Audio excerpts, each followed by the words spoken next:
Now is time for memorial service.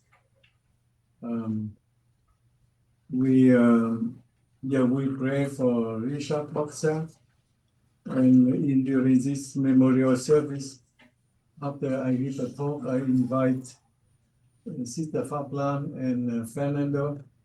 Each one have a 5 minute to express their thinking, their memory, their love for the Richard Baksa.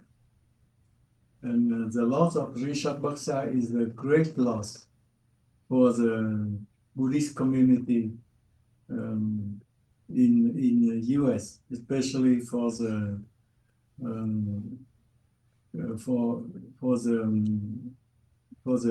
prisoner, because Richard Baksa is the one who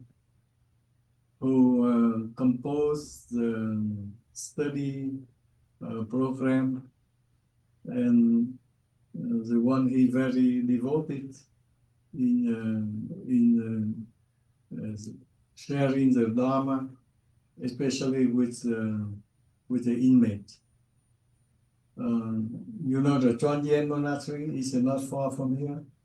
Any one of you didn't have a chance, haven't visited the Chuan Temple, you should go there to visit one time.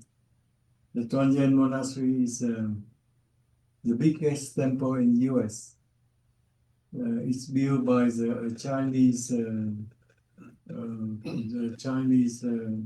businessman.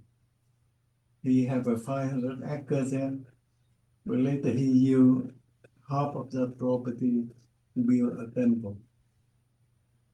And New York, there are many big prisons for men and for women, and they often send a letter to Chuan to request for the book and for the study.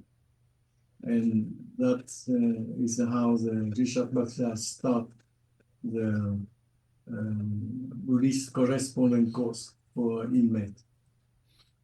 And so far it's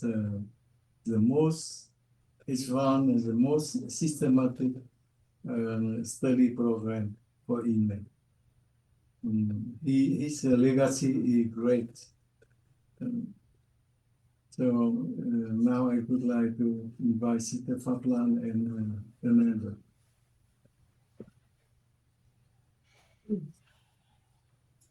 It is an honor to be able to say a few words today about my dear friend and mentor, Richard Baksa. I met Adrienne and Richard in person in 2017 when I visited them for the first time in Costa Rica.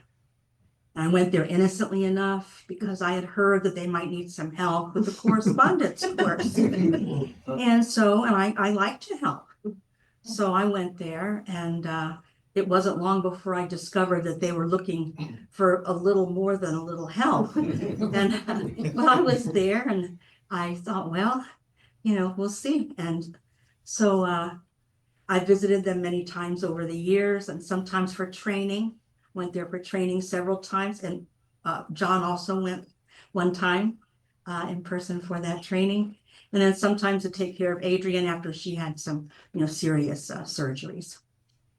Adrienne and Richard treated me like part of their family. I felt right at home with them. I grew to love them both as I love my own family. Richard was not only a kind and patient trainer, but he was also filled with wisdom that seemed to flow naturally from him. He was a gentle mentor and advisor. He was very funny, too. I already miss his presence in my life. We communicated daily, sometimes more than once daily for the past several years, and I really miss him. Because of the Baksas, I discovered a passion for prison ministry that I didn't even know I had. I'm so grateful to have had the privilege of working so closely with them both for these past 8 years. It is an honor to work with John, to continue the wonderful work begun by Richard and Adrienne so many years ago.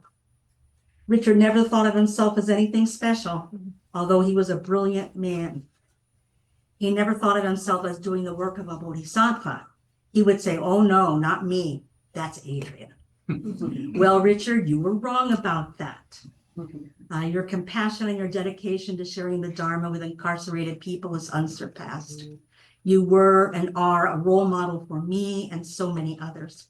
It's one of the highlights of my life to have met you and Adrienne and joined you in this amazing work. So thank you, Richard, for being instrumental in helping me transform my life. Thank you for always believing in me and supporting me. I'm a better person because of your presence in my life.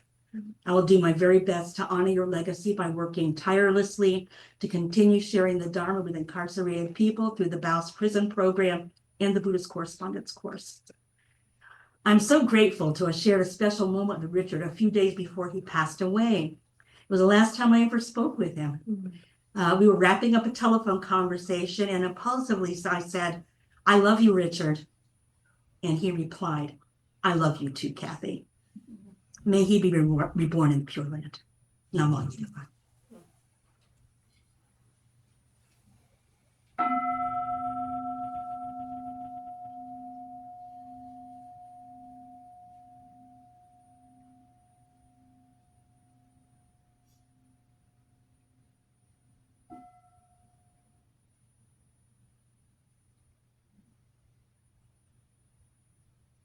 You know, I never realized how much direct and indirect influence Richard had on my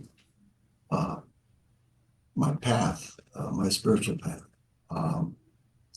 I've talked to Richard maybe 10, 15 times, but his influence was felt, and I feel even more now. I think you know, sometimes you take things for granted. You think that somebody or something is going to always be there. You know, I don't think you guys know. Most of you know by now that how much of a pillar of strength he was for the DTO. He was part of the original graduating class of the year 2000. He prepared the first manual for the Dharma Teacher Order, trying to get us organized. And he was on his on that manual that we moved on to become a not-for-profit corporation.